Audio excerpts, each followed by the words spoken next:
முதல் வணக்கம். இக்கால குழந்தைகள் பேசுற சொல்லுக்கும் எக்காலமும் பொருந்தும் தூய தமிழ்ல சொல்லு இருக்குன்னு சொல்லும் முயற்சி, அதுதான் நம்ம நிகழ்ச்சி. முதல் வணக்கத்துல தினம் ஒரு சொல். அடே அப்பா, நான் உள்ள நுழையும் போது பாக்குறேன், தூரத்துல நான் வர்றது தெரியாம என்ன கத்துறீங்க. யாரா அவன் ரெண்டாவது ரோல? ஏன்பா நீ ஸ்பீக்கர் இதே முழுகிட்டியா? நீயே ஒரு ஸ்பீக்கரா? ஊருக்குள்ள இந்த ஸ்பீக்கர்ஸ் தொல்லை தாங்க முடியல. சத்தம் போட்டு பேசுறவங்க எல்லாம் ஸ்பீக்கர் கிடையாதுங்க, சத்தோடு பேசுறவங்க தான் ஸ்பீக்கர். இவ்வளோ பேசுறோமே, பேசுற ஸ்பீக்கரை விடுங்க, நம்ம பேச்சை வாங்கி சத்தமா வெளி உலகத்துக்கு கொடுக்குது அந்த லவுட் ஸ்பீக்கர். அதற்கு தமிழ்ல என்ன யோசிச்சோமா? இன்னைக்கு அதான் பார்க்க போறோம். இன்னைக்கு நாம பார்க்க இருக்கிற சொல் லவுட் ஸ்பீக்கர். உடனே ஆஸ்ட்ராலஜிக்கு போவேன், உங்களுக்கே தெரியும்.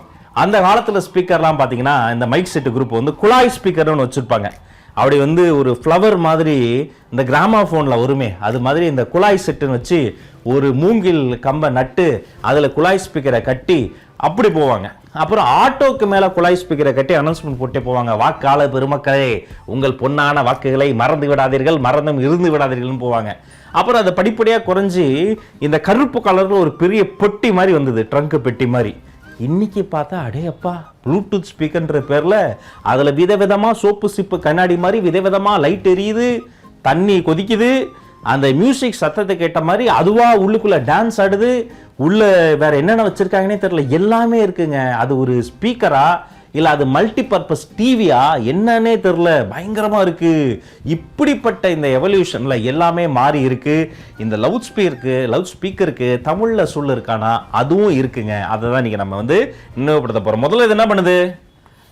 இந்த ஸ்பீக்கர் லவுடுனா என்ன, வெளிச்சத்தையா குறிக்குது? இல்லைங்க, சத்தத்தை அதிகமாக தருவது, மிகை சத்தம். அப்ப இது ஒலி தெரியும்ல, ஒளியும்ல வர ஒளி அப்படின்னா வெளிச்சம், ஒலி அப்படின்னா சத்தம். ஓங்கி ஒலிக்கும் குரல் அப்படின்னா சத்தம் போட்டு கேட்கும் குரல்னு அர்த்தம். அதுதான் அந்த ஒலி. இந்த ஸ்பீக்கர் என்ன பண்ணுதுன்னா பரப்புதுங்க,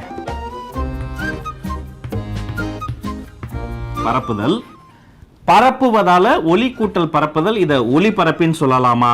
சொல்லலாம்.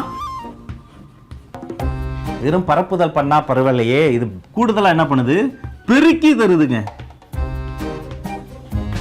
தொடப்பங்கவா, அதெல்லாம் வேண்டாம், நாங்களே பிரிக்கிறோம். இது அந்த பெருக்குதல் இல்ல, சத்தத்தை பெருக்குதல்.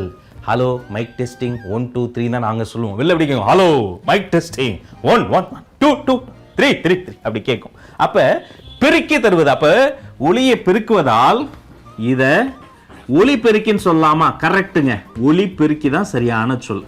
வெறும் பரப்பி மட்டுமல்ல, இது ஒலி பெருக்கி. லவுட் ஸ்பீக்கர்னா ஒலிபெருக்கி. அப்ப கருவி என்பது வேறு, இது ஒலியை பெருக்குவதால் பரப்புவதால் இது ஒலிபெருக்கி. இனிமே திருவிழா காலங்கள்ல அந்த ஸ்பீக்கரை தள்ளி வைங்கன்னு சொல்லாதீங்க, ஒலிபெருக்கியை கொஞ்சம் தள்ளி வைங்கன்னு சொல்லுங்க. உங்க வீட்டு விசேஷங்கள், கல்யாணம், காது குத்து எல்லாத்துலயும் நல்ல இடத்தில் ஒலிபெருக்கி வாங்கி வைங்க. இப்ப விதவிதமா வந்துருச்சு, ப்ளூடூத்ல நிறைய ஸ்பீக்கர்ஸ் வந்துருச்சு.